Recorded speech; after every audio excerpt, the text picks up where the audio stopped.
नमस्कार साथियों। जैसा कि आप जानते हैं कि जो हमारे किसान भाई है वो बैंकों से अपनी कृषि भूमि पर ऋण लेते हैं। जितने भी वित्तीय संस्थान है, बैंक है, अन्य जो भी सहकारी संस्थाएं हैं, उनसे जो किसान लोग हैं वो कृषि भूमि पर ऋण ले लेते हैं। उनका समय समय पर बैंक के रूल के अनुसार भुगतान करते रहते हैं। और लेकिन कभी कभार क्या हो जाता है कि जो कृषि भूमि पर ही वो लोन लेते हैं, कृषि करते हैं और उनसे जो इनकम होती है उसी के माध्यम से वो उनका भुगतान करते हैं। लेकिन जो कृषि भूमि है वो एक बरसात के ऊपर निर्भर रहती है, साथ ही साथ जो सिंचाई के संसाधन है उन पर निर्भर रहती है। कभी कभार प्राकृतिक आपदा के कारण बड़ा भारी नुकसान हो जाता है। इस वजह से वो जो किसान है, जो ऋण ग्राही है, उन्होंने ऋण ले तो लिया लेकिन उनका समय पर भुगतान किया जाना पॉसिबल नहीं हो पाता है, क्योंकि किसान वैसे भी गरीब होते हैं और प्राकृतिक आपदा के कारण और गरीब हो जाते हैं। वो उनका ईएमआई का भुगतान समय पर नहीं कर पाते हैं। ऐसी स्थिति में बैंक वाले क्या करते हैं कि जैसे मान लो उन्होंने केसीसी ले ली या फिर अन्य कोई किसी माध्यम से उन्होंने कृषि भूमि पर ऋण ले लिया, तो बैंक वाले नोटिस जारी करते हैं, उनको बार बार फोर्स करते हैं कि आप जो ईएमआई है, जो आपने लोन लिया है, उसको तत्काल जमा करवाइए, अन्यथा हम आपकी संपत्ति को नीलाम कर देंगे, नोटिस कर देंगे और इनको अपना संपत्ति पर कब्जा कर लेंगे, या फिर इनको किराए पर दे करके हम जितना जो ऋण दिया है उसकी वसूली करेंगे। इस प्रकार से कई प्रकार के नोटिस जारी करते हैं। आपको जानकारी के तौर पर बता दूं कि इसमें किसी प्रकार की घबराने की ज़रूरत नहीं है। जो वित्तीय संस्थान है, बैंक है, पे अपना बकाया प्राप्त करने के लिए इस प्रकार की कार्रवाई करती है। वो सरफेसी एक्ट 2002 के तहत कार्रवाई करते हैं। जो सरफेसी एक्ट 2002 है उसमें साफ साफ लिखा हुआ है कि जो वित्तीय संस्थान है वो कृषि भूमि पर ये लागू नहीं है। अधिनियम जो एक्ट है, सरफेसी एक्ट, वो कृषि भूमि पर लागू नहीं है। इसमें ये स्पष्ट प्रावधान है कि ये कृषि भूमि पर लागू नहीं होने के कारण आप कृषि भूमि पर किसी प्रकार की जो भी कोई बैंक है या वित्तीय संस्थान है जिससे आपने लोन लिया है, वो इस पर ना तो कब्जा कर सकती है, ना ही इसका नीलाम कर सकती है। इस पर किसी प्रकार से कोई कार्रवाई नहीं कर सकती, बल्कि इस अधिनियम के तहत वो नोटिस जारी करके इस प्रकार से आपको मोटिवेट करके अपने जो ऋण दिया है उसको वापस प्राप्त करने का पूरा प्रयास करती है। लेकिन ऐसा कोई प्रावधान नहीं है कि आपकी जो ज़मीन है, भूमि है, उस पर कब्जा कर ले, उसकी नीलामी करके उसको बेच दिया जाए। इस प्रकार का कोई एक्ट में प्रावधान नहीं है। और जो बैंक है वो सरफेसी एक्ट 2002 के तहत ही कार्रवाई करती है। इसका थोड़ा सा ये सरफेसी एक्ट 2002 क्या है, इसके बारे में थोड़ा सा विस्तृत से जानकारी प्राप्त कर लेते हैं। और जो एक कृषि वाला एक्ट है 31 में क्या लिखा हुआ है उसके बारे में अपन चर्चा कर लेते हैं। क्या होता है सरफेसी एक्ट? इसमें ये प्रावधान है कि जो सरफेसी अधिनियम है उसका पूरा नाम है securitisation and reconstruction of the financial assistance and enforcement of security interest act है। ये एक्ट बैंकों और संस्थाओं की बकाया प्राप्त करने में मदद करता है। इस एक्ट के मुताबिक अगर लोन लेने वाला व्यक्ति ईएमआई का भुगतान नहीं कराता है, बिना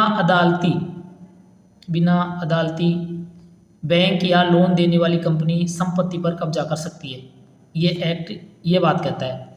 इसके अलावा इस एक्ट के तहत बैंक या लोन देने वाली संस्था उस प्रॉपर्टी की बिक्री कर और लीज पर दे अपने बकाया भुगतान को रिकवर कर सकती है। ये सरफेसी एक्ट 2002 कहता है। लेकिन जो कृषि भूमि है, कृषि भूमि को इससे बाहर निकाला गया है। कृषि भूमि को इससे बाहर निकाला गया है और वो 31 में लिखी हुई है। वो क्या लिखी हुई है उसके बारे में अपन चर्चा कर लेते हैं।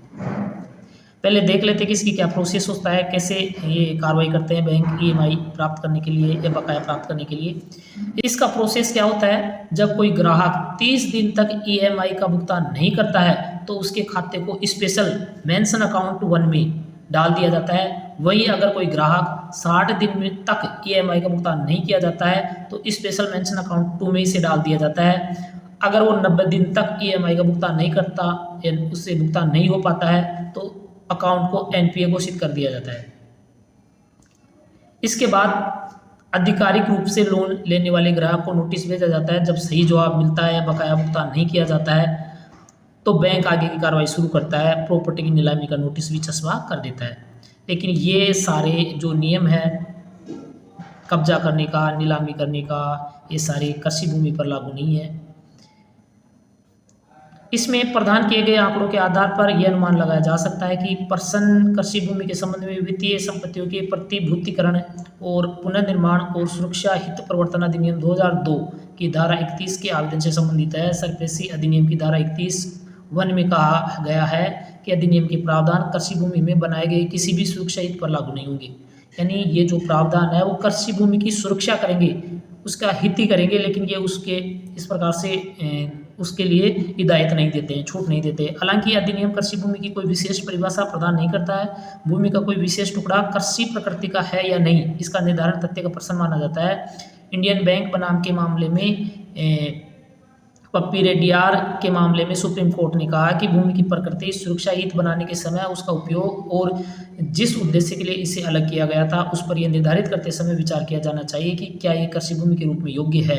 अदालत ने इस बात पर जोर दिया कि ये निर्धारण साक्ष्यों के आधार पर किया जाना चाहिए और ये वार्ता के चरण में निर्णय के लिए उपयुक्त नहीं है।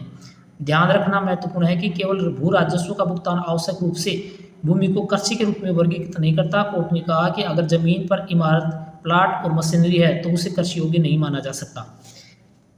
कहने का तात्पर्य यह है कि कोर्ट ने यह डिसीजन दिया है कि अगर आपने कृषि भूमि पर लोन लिया है और बैंक के आप लोन चुकता नहीं कर दिए, फिर बैंक उस पर कार्रवाई कर रही है, तो उस दौरान उस पर जिस भूमि पर आपने लोन लिया है उस पर इमारत है, प्लॉट है, मकान है, मशीनरी है, इस प्रकार के निर्माण कार्य नहीं होने चाहिए। अगर वो इस प्रकार के कार्य से लिप्त है, उस पर इमारत है या प्लाट है, मकान बने हुए हैं, बस रहे हैं, तो उसको कृषि योग्य नहीं माना जा सकता और फिर उस पर कार्रवाई हो सकती है। इसके अतिरिक्त अदालत ने कहा कि सरफेसी अधिनियम के प्रावधान कृषि भूमि में बनाए गए किसी भी सुरक्षा हित पर लागू नहीं होते, लेकिन इन्हें सरफेसी अधिनियम के प्रावधान कृषि भूमि में बनाए गए किसी भी सुरक्षा हित पर लागू नहीं होते, लेकिन इन्हें कृषि भूमि के अलावा अन्य संपत्तियों पर भी लागू किया जा सकता है। कृषि भूमि पर तो नहीं किया जा सकता, लेकिन अन्य कोई संपत्ति है उस पर अगर लोन लिया है तो ये सारे एक्ट का जो प्रावधान है उस पर लागू होंगे।